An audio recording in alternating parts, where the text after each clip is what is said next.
Hello again. So today's section is we're looking at our Android adapters, okay? And have it broken down into two separate parts. First of all, we'll have one section on recycler views and adapters themselves. And then we'll talk a little bit about the Android application object. Now, the recycler views and adapters are two very common components that you will come across when building Android apps. And they essentially allow you to load up your raw data into some kind of a UI component. In terms of recycler view, it's generally a list. Can more often than not, they're vertical, can be horizontal if you want, and they have some common kind of features to be able to automatic adding, removing, and when you refresh them. We'll then look at, as I said, the Android application object, which is a nice component, again, common enough in Android apps to allow you to share information and share data across activity. So in this whole section, what we're looking at doing is we're looking at bringing in this another activity that will allow us to display a list of our place marks, and that's what the lab A03 is about. So the last section, I'll have a short video running through the solution plus the exercises. So when you're running through the lab itself, and if you run into any issues, you can have a quick look at the video, just to see where you may have gone wrong, or just to give you some guidance and some pointers. Okay, so I will hand you over now to the first section, which is our recycler views and adapters. Okay, thanks. Hello everyone, and welcome to today's lecture where we're covering recycler views and adapters. So the agenda for today is as follows. So we'll have a quick look at where we're at the moment in the current model. We'll then go into some detail and an overview of adapters and recycler views as used in Android development. And we'll have a quick look at menus, because we're bringing in a menu as well into this version of Placemark to allow us to navigate from our list to our kind of add activity. Okay. So if we look at the current model at the minute, this is where we're at. So we have our this is our application object. We look at this in the next section in a lot more detail. So if we look at the project itself over here, okay, so we have our Placemark activity. There's our main application object. We'll be modifying this again slightly.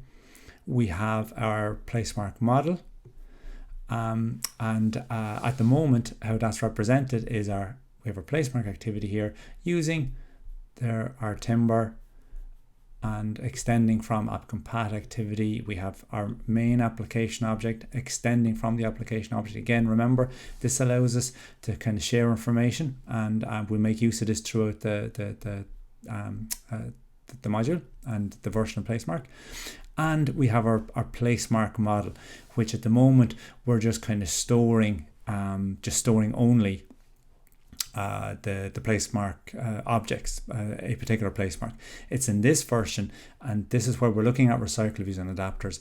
We look at how to display those back to the user in a list. Okay, so what we want is something like this. So where the user can add, so they can click on add Placemark, and again now we have a description as well, but it's just a screenshot from the previous one. And we want to introduce this new activity that will allow the user to display the place marks as a list. So these are just kind of placeholders at the moment, but we would have 3 place marks in our list. So what we want to cover now today in this section is how to go about building this, bringing in the components necessary to allow us to display this place mark in this particular manner. Okay. And how that's done is through adapters. So I'll run through I kind of some theory on it first. So we'll kind of run through it, and then when we look at it in the code, hopefully it'll make a little bit more sense. So again, as I say, adapters, they're a big part of this case study. They're a very common component that are used in Android development, and they basically allow you to link your raw data with your UI elements. So in our case, it's a recycler view that we want to display. So adapters are binding classes that bind data to views. So example there, list views, not used that much anymore, but they're still there, still part of the library. or more commonly recycler views used in the UI. So the recycler view is the UI component that you would insert, you would bring in your layout, and then you would use the adapter to link between your raw data, whether it's a basic, as in our case for the moment, array list, could be a JSON file, could be a database, could even be an API that will connect that data to your UI widget, more often than not a recycle view. Okay, so it's responsible for creating the child views used to represent each item within the parent view and providing access to the underlying data. So it's quite a lot that the adapter does, and it's all built into the library for us. All we need to do is customize it the way we want it. So based on your model, based on the type of information you want to display, you would then go off and write your own custom adapter to then be able to display that information in the recycle view. Okay, just a few more points there. Views that support adapter binding must extend the adapter view abstract class. So again, we'll see some of that now in the next few slides. And then Android supplies a set of adapters that pump data into native UI control. So we have there's a couple of different adapters that we can actually extend from and make use of to make our job a little bit easier. Okay. Just some more points there. Because adapters are responsible for supplying the data and creating the views that represent each item. So again, what's happening is when we implement the adapter, we're going to retrieve the information from the raw underlying data, that be it an array list, be it a JSON file or whatever, and then we're going to create the views, as in our case, that row in the list. And that all happens automatically. We don't need to check each time, and we don't need to have some kind of looping mechanism to generate, as was in the screenshot there, three place marks, 10 place marks, whatever. It's all done within the adapter. So there's a huge amount of work going on by the adapter for very little kind of effort on our part. Okay, excuse me.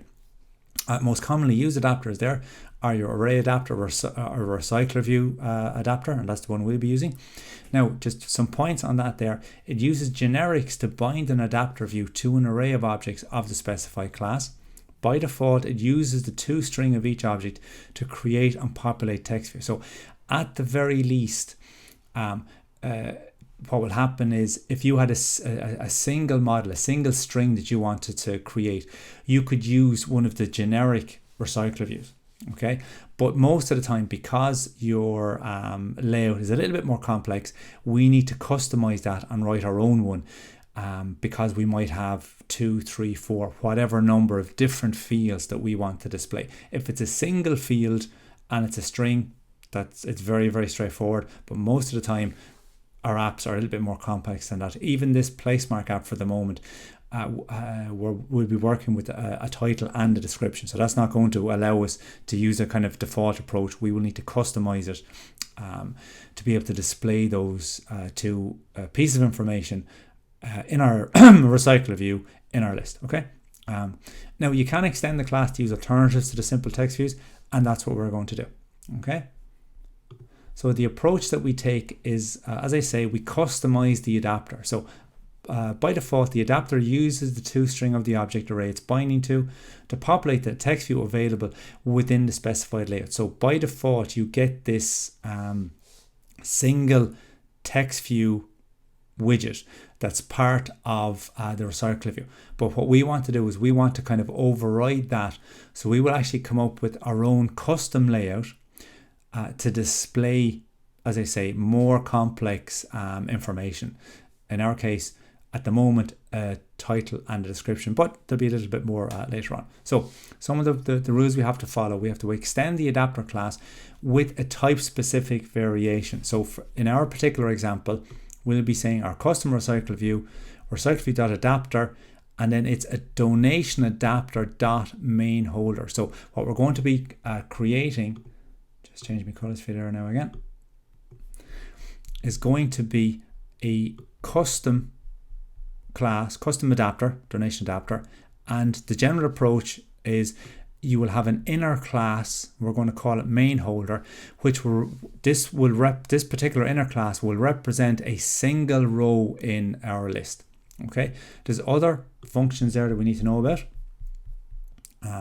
We have our onCreateViewHolder, onBindViewHolder, and getItemCount.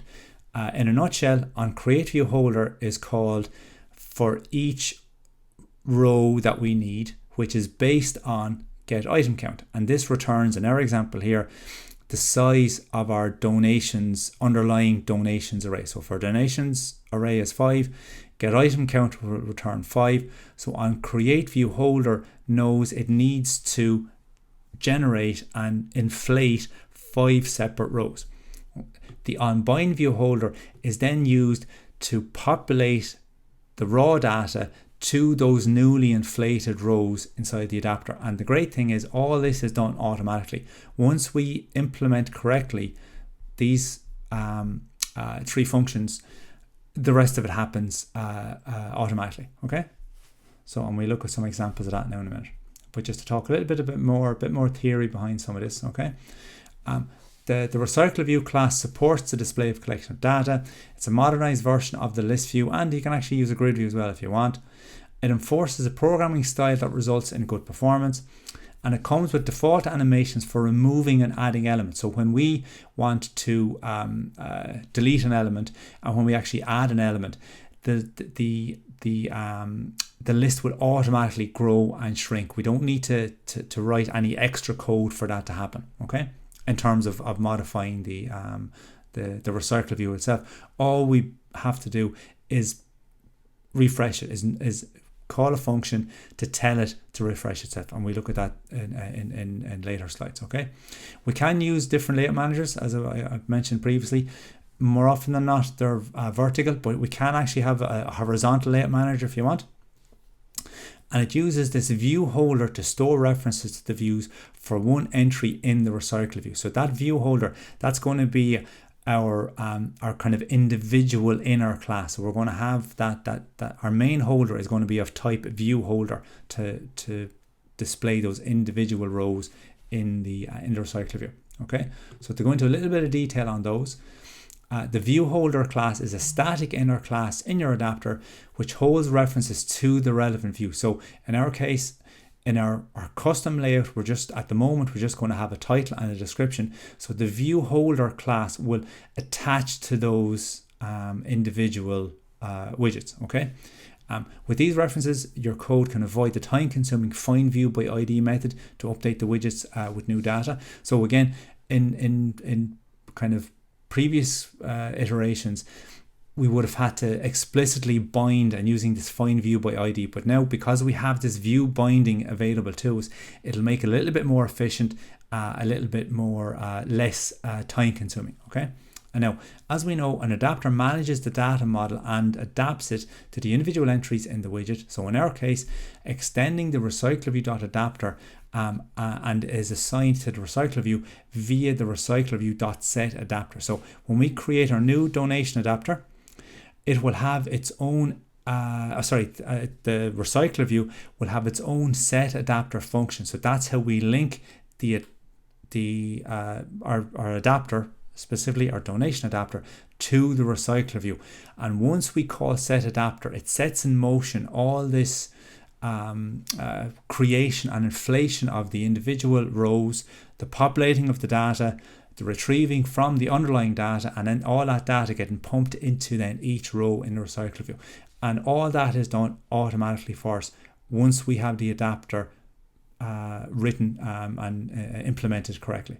Okay, it's just one other thing to look at there, 2 other functions should I say, are on create view holder and our on bind view holder. So our on create view holder prepares the layout of the items by inflating the correct layout for the individual data elements and returns an object of type view holder per visual entry in the recycler view. So as I was saying previously, if we have 5 entries, this on create view holder will be called 5 times based on that on get item count. So you may they are methods, functions you need to implement for this mechanism to work correctly.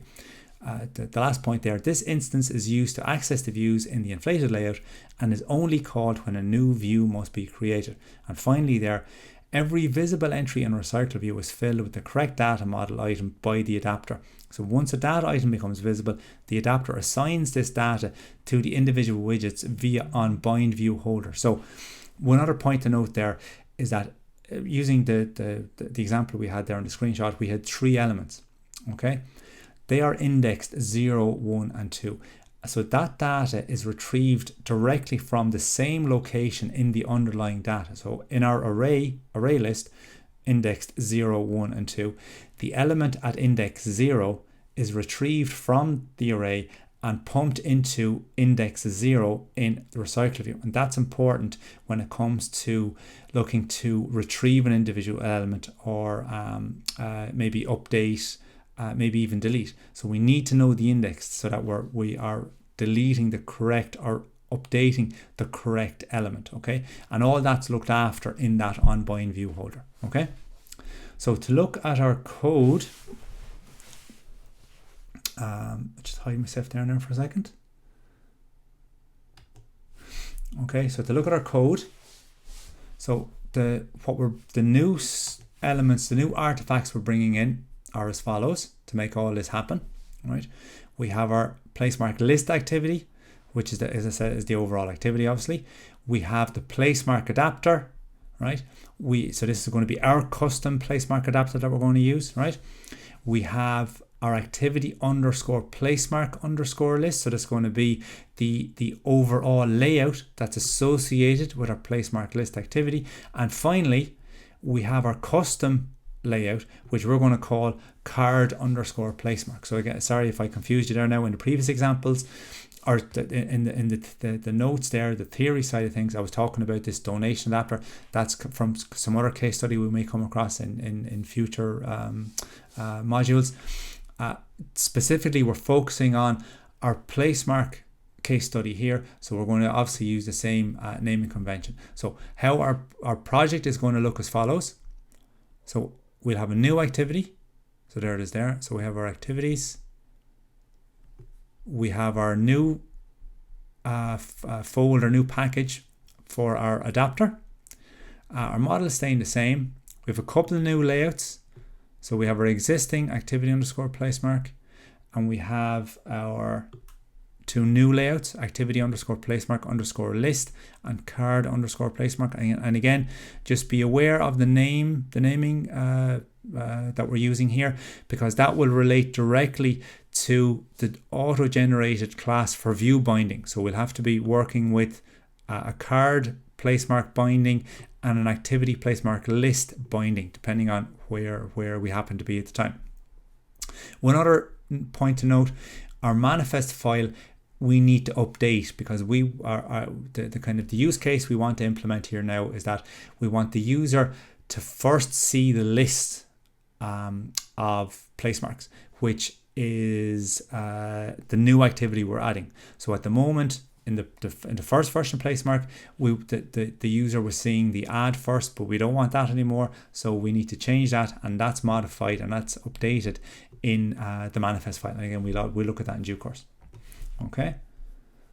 So in terms of some of the refactoring that we need to do, okay. So we bring in, just to kind of highlight here for you, in the layout, we have our app bar layout, our toolbar. So that's where we're starting at the moment, right? So this is kind of taken from the lab, so we kind of stepped through it. So initially, we just have our on create where we set the layout. So no recycler view as of yet, even no menu as of yet. So that's what we're going to look at in the rest of these slides. Okay, all we're doing initially is connecting and binding to our application object to allow us access to the underlying data. So this is where we're starting at the moment. Okay. And in our lab, we will bring in the recycler view in here. Okay. So the next thing we do, just move on to the next slide there for you. So the refactoring is this. We can start once we have the classes. Once we have the classes implemented, we start as follows. So we bring in this and update the launcher activity to be placemark list activity. So previously this was placemark activity. So you need to make sure that your new updated manifest file looks more or less the same as this, where we have two activities covering them there: placemark list, placemark activity. And again, be careful that if when you refactor this in, and when you add the new placemark activity and set placemark list activity as the launcher activity, Android Studio may not update and remove placemark activity as the launcher. So you need to make sure and confirm that this is what your manifest file will look like. Okay. In terms of our new layout, our card underscore placemark .xml, we have two properties. We have our title and description. That's how it visually will look. Here's our widgets here, named as follows: placemark title, and we're just calling this description. Again, inside a relative layout, so just kind of make note of that. I would give you this in the lab itself, so you can kind of cut and paste this in. But if you want to design it yourself or maybe lay it out a little bit differently, that's perfectly fine. So that's our layout.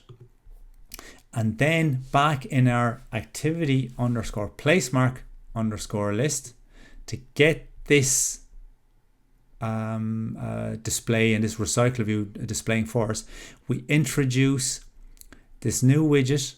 You can see it there, and it's a particular behavior, and that needs to be embedded inside the activity underscore placemark underscore list .xml. So when we launch and load up placemark activity underscore placemark underscore list, the recycler view will be inflated and displayed accordingly. Okay. So if we look at what the model kind of looks like now at the moment, this was before placemark list activities introduced. Okay, so we have kind of 1, 2, 3, 4, 5, 6 classes kind of we're working with.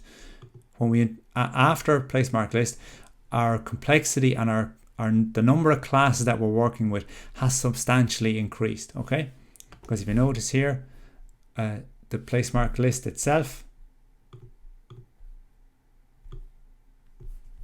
here's our placemark list activity. That's now again it's an activity itself, but we're working with our layout manager, we're working with the recycler view, our recycler view adapter.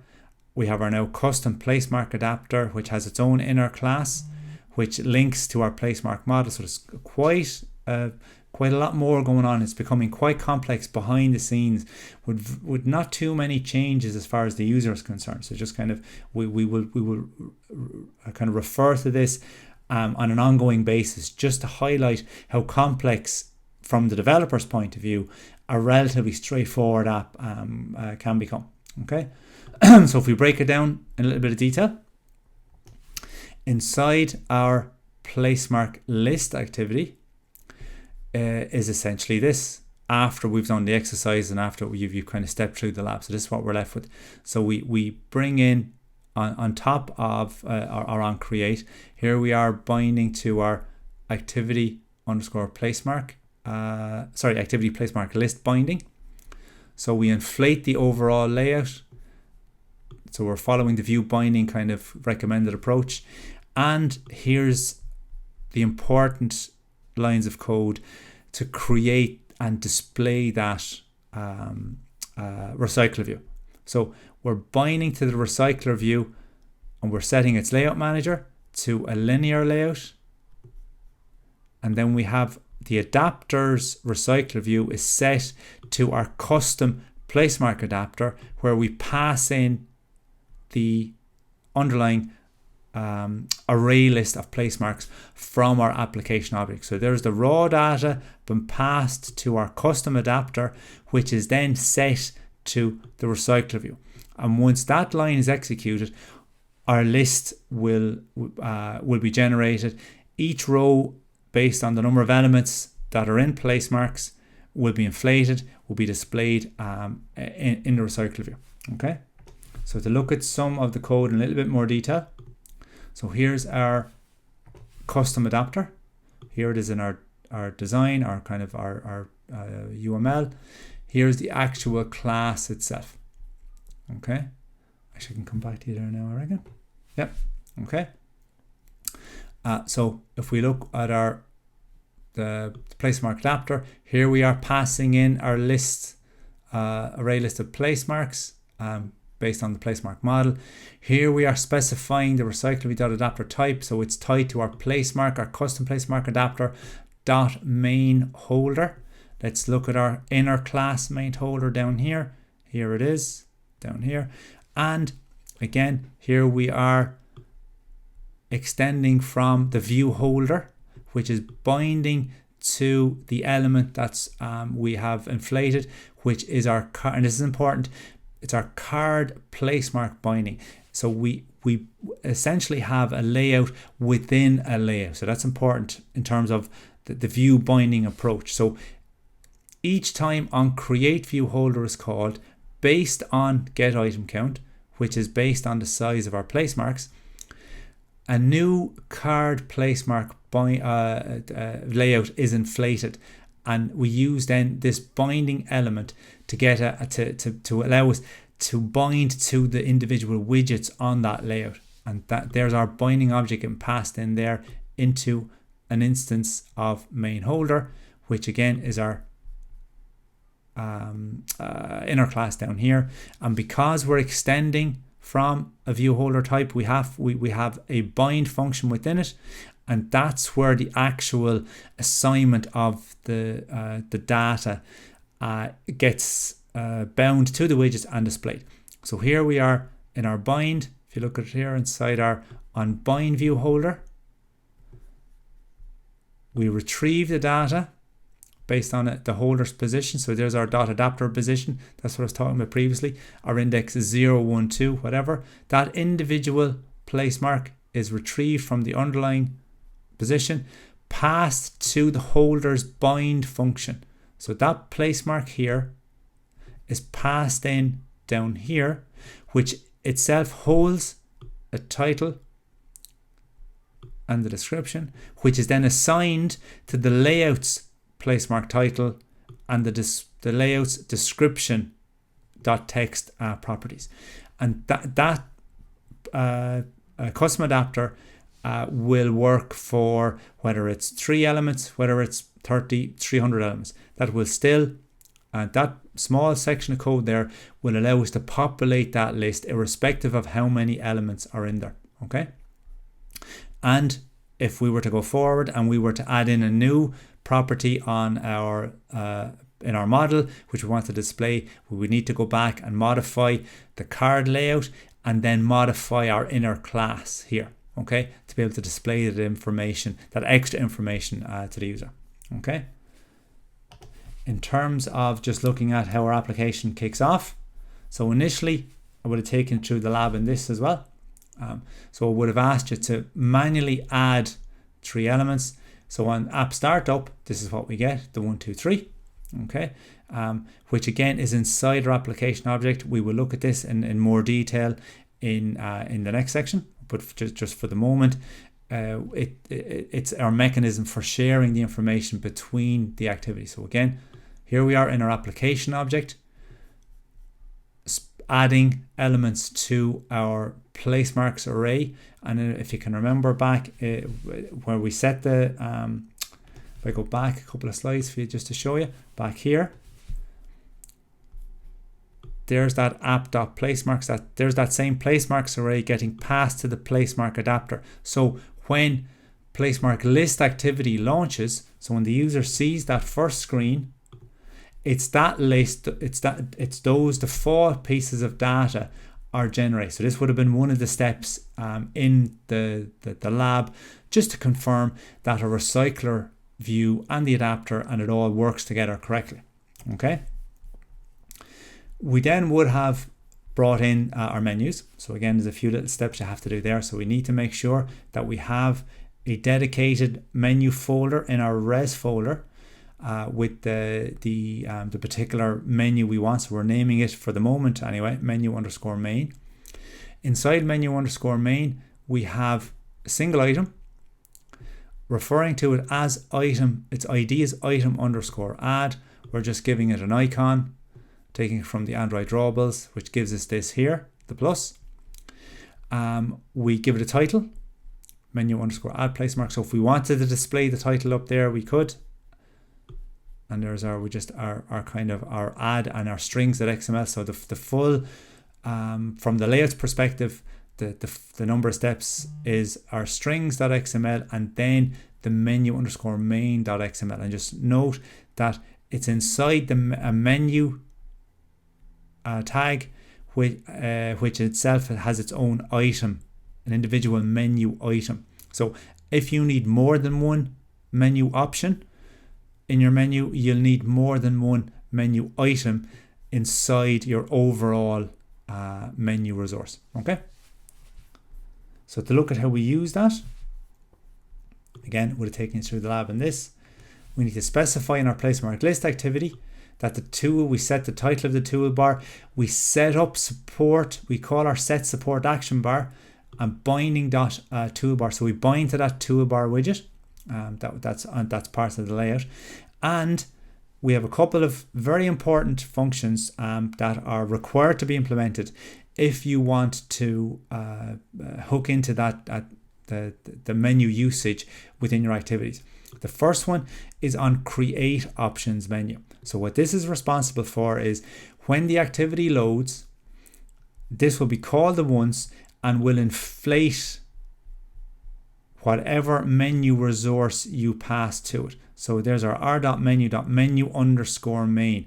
So that will then inflate that resource and display it like so on our place mark list activity.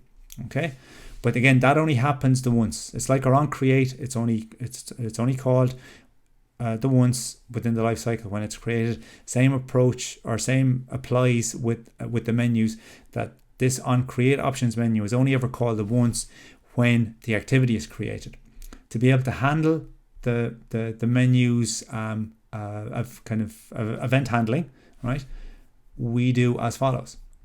So inside in this case here, our place mark list activity, we need to implement a new additional function called on options item selected. So whenever you're implementing menus within an activity, you will be working with at least two functions.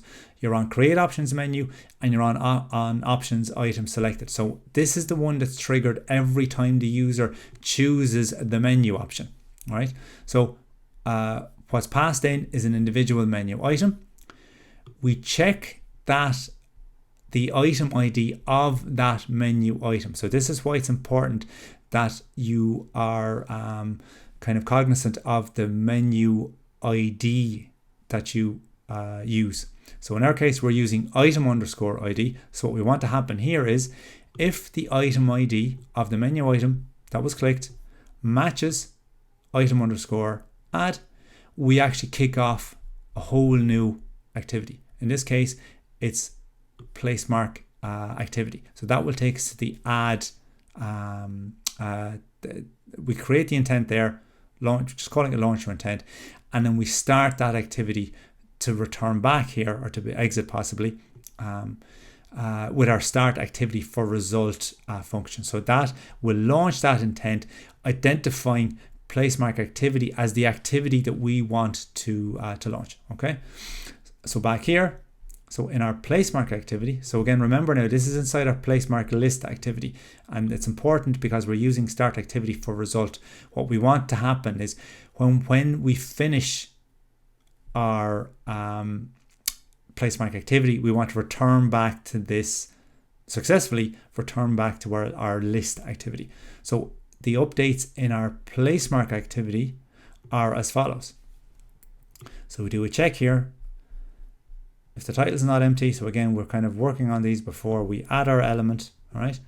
We display to the console, but we then set result, saying the result is okay, and then we call finish. So this finish function here will remove the place mark activity from the backstack, but because we have added our place mark successfully to our application object, when we return back to place mark list activity, it will display and update the recycler view and display that newly added placemark in our list. Okay, and again, that's what most of the lab is all about.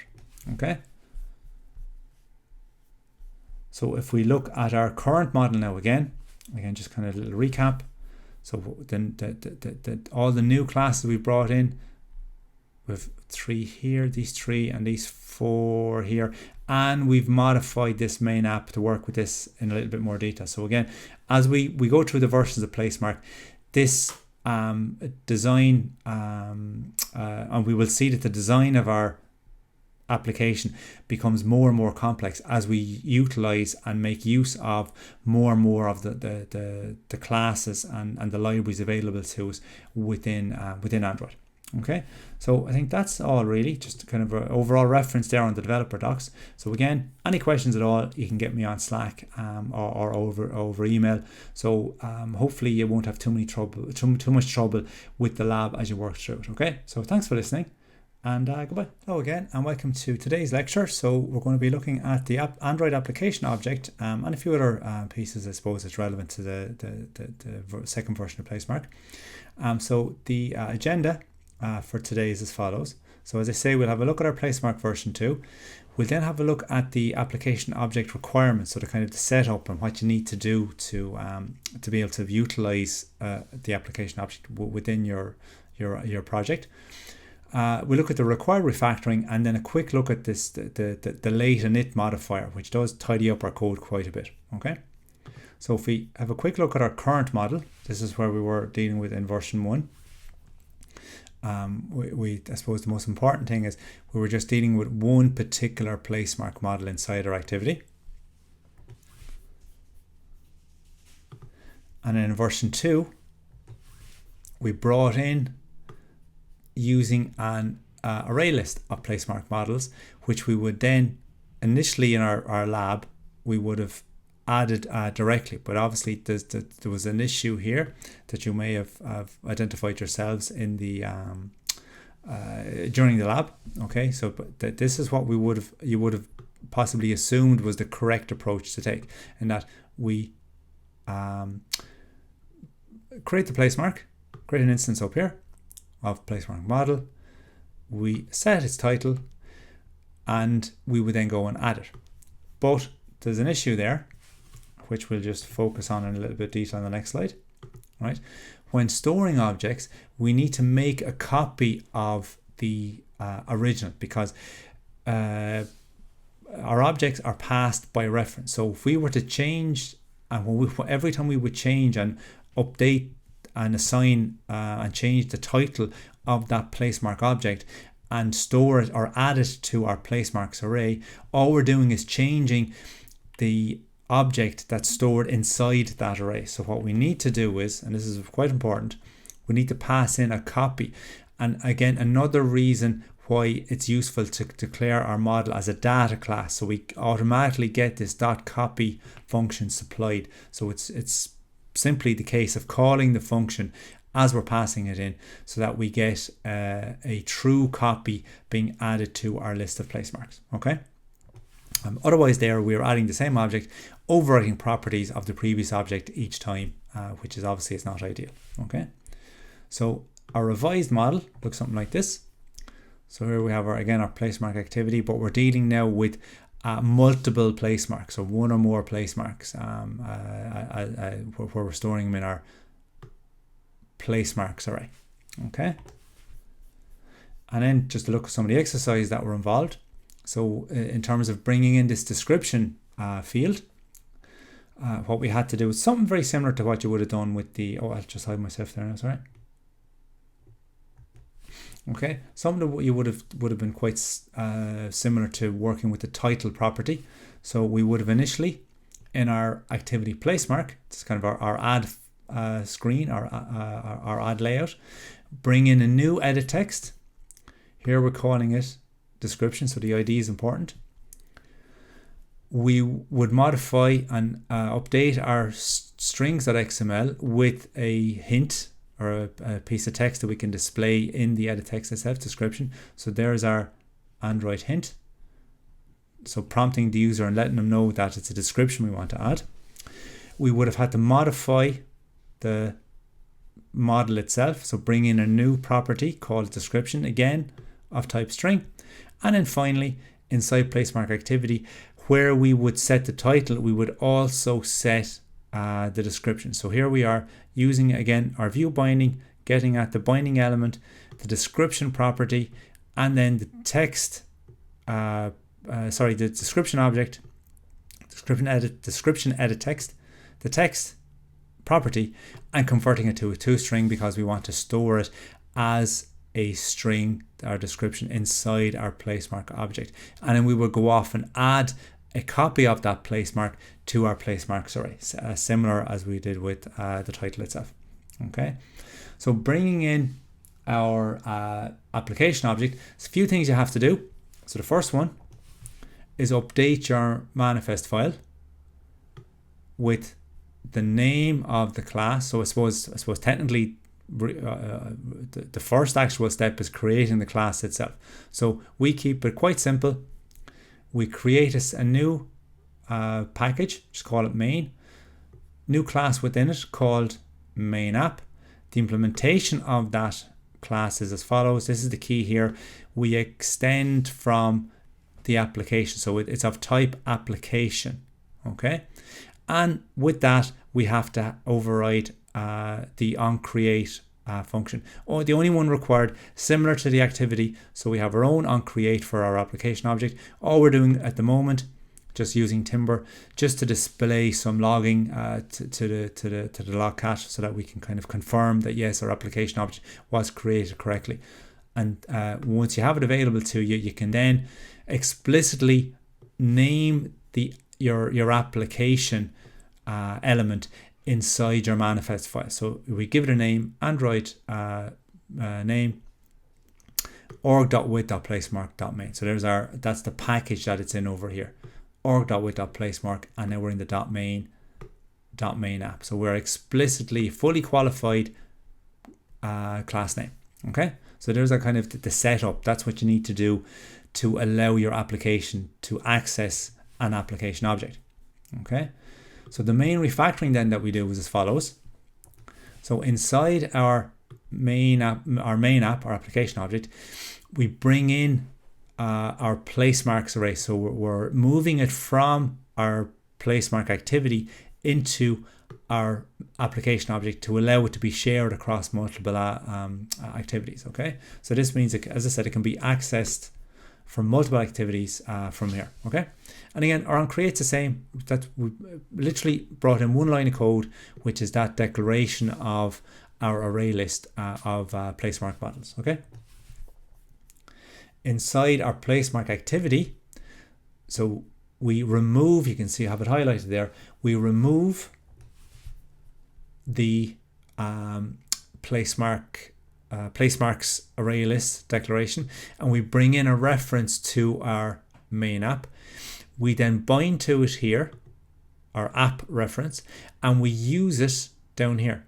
Okay, so we can say here our app.placemarks.add, placemarks.copy. But again, we're using the separate operators there for the kind of the null kind of qualifier there. So just that's where this late in it will come in. I think we'll talk about that now in a couple of screens time. But small changes that we need to make. So instead of adding directly to our placemarks list that was inside placemark activity, we are now adding to our placemarks list that's inside the application object. Okay, so that was one of the changes that we needed to make in the lab where refactoring placemark activity. Okay.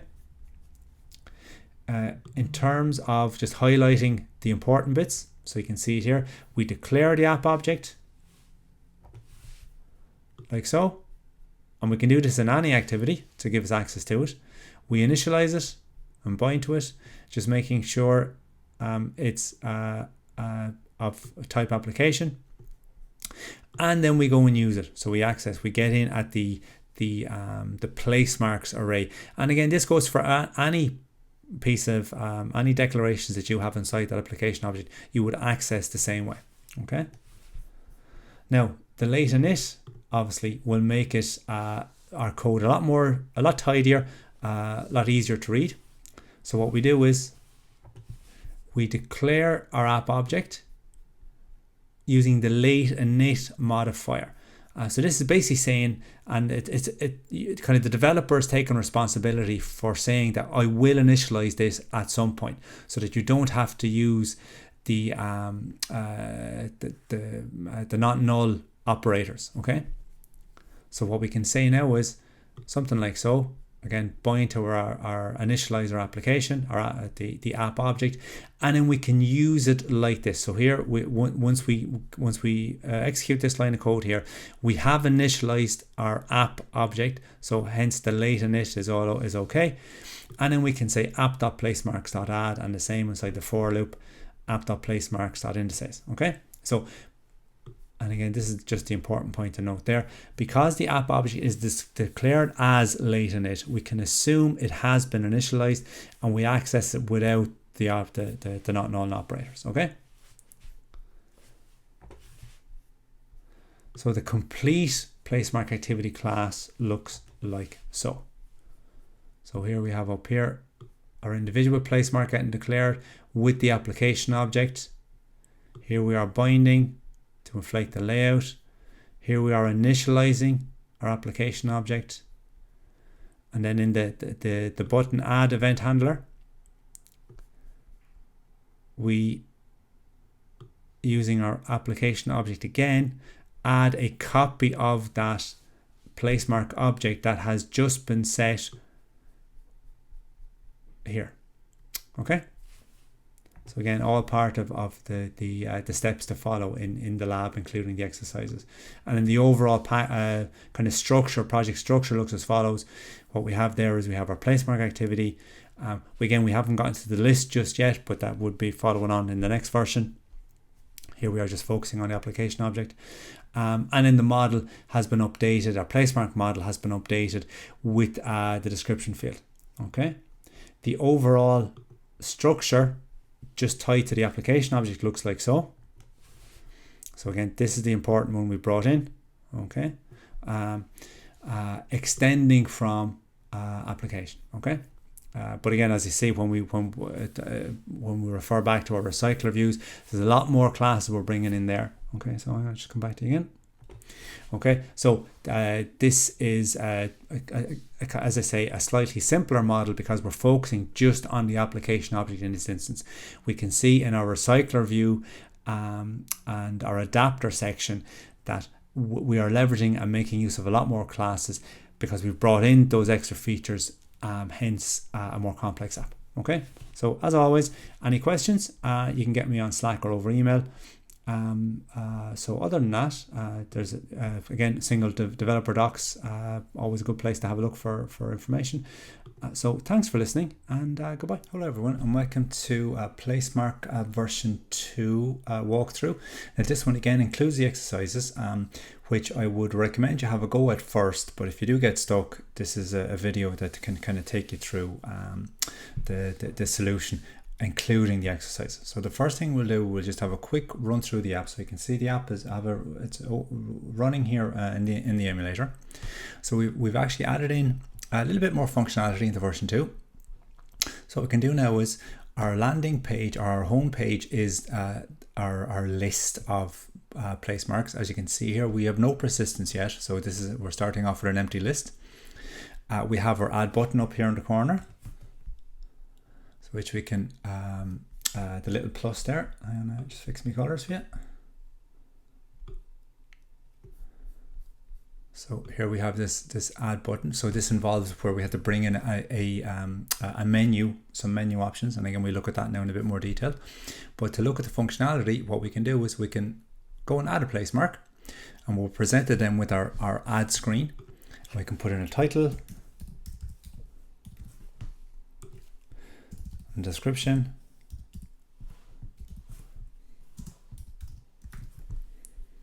and if we add, we're taken back to the list homepage, and our place mark is displayed in our list. And again, this is a card, this is an individual card, this is a new layout, which we'll look at again in a minute. So if we were to add another one for argument's sake, add more. any title really, just to explain. Sorry. Nice place, do add, and there we go. Okay, again, just our error checking. We're trying to add place mark. There we are, please enter title. And if we just add a title on its own, just do add place mark. There it is, but with no description. Okay, so to run through that, actually, sorry, one of the exercises involved, if we try and add, but if we click on our cancel, so again, this is another menu option. Okay, so if the user chooses to not add a place mark, we cancel, and we're taken back to our existing list, which again, our information is still there because the app is still running. So if we run through the structure of this overall application, so you can see now it's after getting quite a little bit larger than the original version 1, or the previous version, should I say. So what we have now is we have a couple of activities. Sorry. There we are. So we have our activities for our original placemark activity and our new placemark list activity. So this is what we had to bring in this version. We have our adapter. Again, we would go into some detail in that in the lectures, but kind of in essence, the adapter is the middleman between your raw data and how we display it. So we use this adapter to get at the underlying, for the moment anyway, array list of place marks, and that is then dumped into the recycler view to give us this kind of a look here. And again, it ties in with each individual card, which is that other layout, which is down here, that there's our card underscore placemark, right? So there's our adapter. In terms of the design approach, and to allow us to kind of share that list, that information between the activity. So we add on one activity, we can then access in our list activity, we use an application object called main app, and then we have our existing placemark model. On top of that, we have our layouts.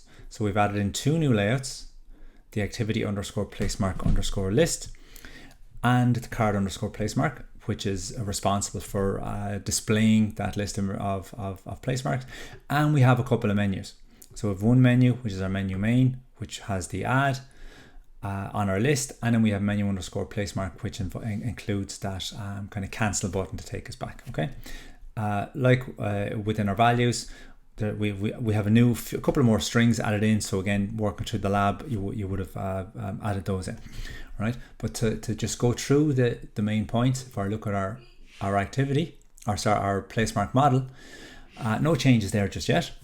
Okay, so it's still just the title and the description.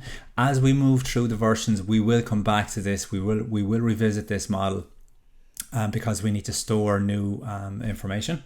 Okay, we have our application object. Open that up there, so you can see here for the moment, right? Here we are managing our basic array list of models, and all we do inside the onCreate, and I have commented out there kind of the dummy data, this would have been part of the lab as well. So what we're looking at here is the solution that you would download from the site, okay, from Shooters. We just, inside the onCreate, just use Timber just to display some information to the logcat to confirm that the application has actually started. Okay, purely again for developers. The end users wouldn't really be interested in any of this kind of information. Okay. We also then have the adapter. So we're going to have a quick look at the adapter, kind of working back the way. So in here, if I just expand that for you now, right? The main points to note here are we're passing in our array list, and we use then this placemarks array, right? To bind to, and if we look at it here, we have, so if you break it down, we have our get item count, which will tell us how many times and how many cards we need to inflate. Every time we do inflate or we need to inflate a card, this is how we do it. And again, we're using, look, there's a card placemark binding. So again, a little bit a bit more complicated in terms of the approach for the view binding, because remember, this adapter and these cards are inside the overall list. So we're inflating layouts within inside another layout. So you're not really binding to the placemark list activity layout. It's the individual card layout that you need to get at. So when we pass that in there, that our binding element, okay, which is passed in to a new main holder, which is returned back then to the overall activity within the layout, right? Here's our main holder class down here. So this is where the actual binding happens, and this is where we get at the raw data, which is then populated in the list. So this bind function will be called on each row that we need. So if we work back the way, so inside our main holder inner class, which will essentially represent a row, that bind is triggered because we're implementing, it's overriding the recycleview.view holder, passing in a reference, binding.root. So here we bind to then the widgets on the layout. So that gets assigned the placemark.title and the placemark.description. So this placemark here is the object that we have retrieved from the underlying data from the array list, which is passed into the bind, which is then populating the layout. So where we trigger bind is inside or via a main holder option, which is back here, which is inside our onBind view holder. So this is what triggers the retrieval of the information from the underlying data and then displays it in the layout, which is in our case is the card. So we create inside that onBind view holder. This is automatically triggered. We get an individual placemark element from the placemarks array using the holder.adapter position. So there's one point to note here, I suppose, that as we load up our information in the recycler view, if it's at the first row, right, the index of that row is 0, which corresponds to the index in the array. So that adapter position, holder.adapter position, would go 0, 1, 2, and so on, which then retrieves the data 0, 0, 1, 2 from the underlying array, which again is a reference inside our application object, which is then passed in to the bind function of our holder object that we've passed in, which is our main holder, and which is triggered and passed down here. So that's how that kind of adapter ties together the raw data, which is our array list of placemarks, and then displays it in the recycler view. Okay. What we have also, if I collapse that again, is where we use this placemark, and this would have been one of the exercises. It would have been to refactor the placemark adapter, which initially would have been an inner class inside placemark list, factor that out of that into its separate class, which we would have done, and that's the solution there. So inside our list, because it's been refactored out, you might need to do a little bit of refactoring of the overall application, but Android Studio should prompt you to do that. So if we look at the new activity itself, so here we have again our view binding. So we have our activity placemark list binding. So that's going to allow us to attach to the if we need to deal with the menu, or if we need to deal with the recycler view that is part of that activity, and then the recycler view is populated through the adapter. So I suppose that the important bits for us are, as I said, that we have the binding object to allow us to connect to the widgets on the layout. We also have a reference to our application object, which allows us to get at the data. So there we are declaring our application object. Here we are referencing that application object. And here we are retrieving information from the application object. And again, if you notice here, we're passing in that app.placemarks into our placemark adapter, which is being assigned to the adapter reference of the recycler view, which is on the layout. So again, quite a lot going on in that one line of code there. So that one line is what achieves the displaying of the list in a card by card, a row by row placemark within the application itself. Okay. In terms of the menu, the two menus we need our on create options menu, and if I just scroll down a little bit, we have our on options item selected. So these two functions, these two methods kind of go hand in hand. Okay, and when we want to bring in menu handling into our into an activity. So this one is triggered just the once. So when the activity is created, this will go off, and if you notice here, will inflate whatever menu is passed in as a reference, right? And then the on options item selected is triggered every time the user selects that menu option. So in our case, on the list itself, we have one menu option, which is our placemark add. It's referred to as, its ID, is item add. So every time the user chooses that menu option, we will trigger this block of code here, which will go off, create an intent to take us to the placemark activity, and then start that activity using our start activity for result. Okay, that will go off and launch the add placemark. So that's how we get from one activity to another activity. Okay, I suppose the menu itself would have been taken through the lab. So that's just bringing in the options itself, the bit of what icon you want to use, do you want to give it a name, how you want to display it, and that's the same for all kind of menus and menu options and menu layouts that you will be using in a particular application. Okay, there's something very similar on the inside our placemark activity itself. Just double click on that. So if we expand that to look at the menu first, scroll down again. So here's our two same functions.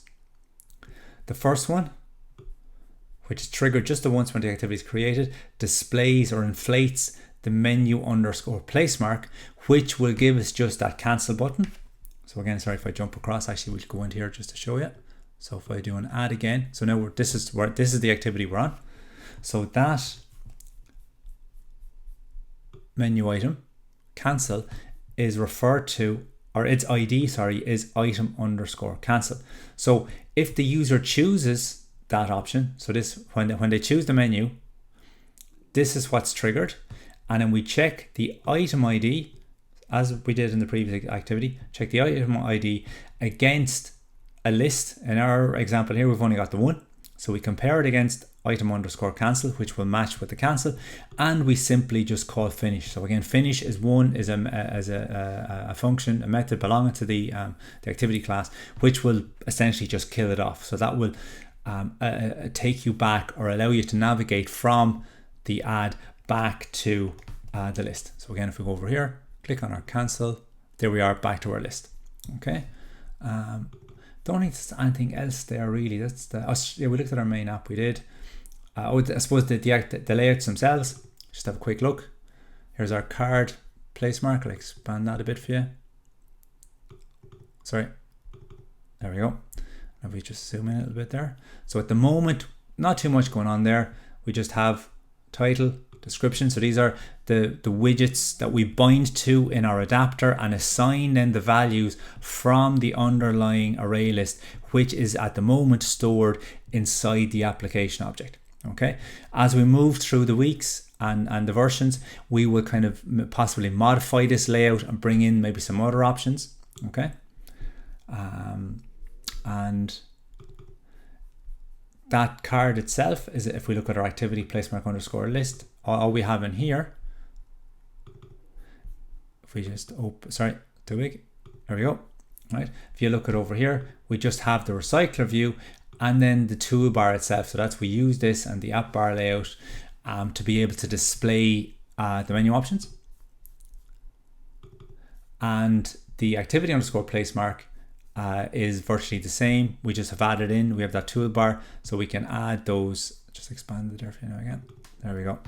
I'll minimize the layout a little bit for you. So we have the cancel button being added when the activity is created, so that the user can navigate back to the list without having to add a place mark. Okay. So other than that, I think that kind of wraps up that example. Again, any questions, you can get me on Slack or over email. Okay. So thanks for listening, and goodbye.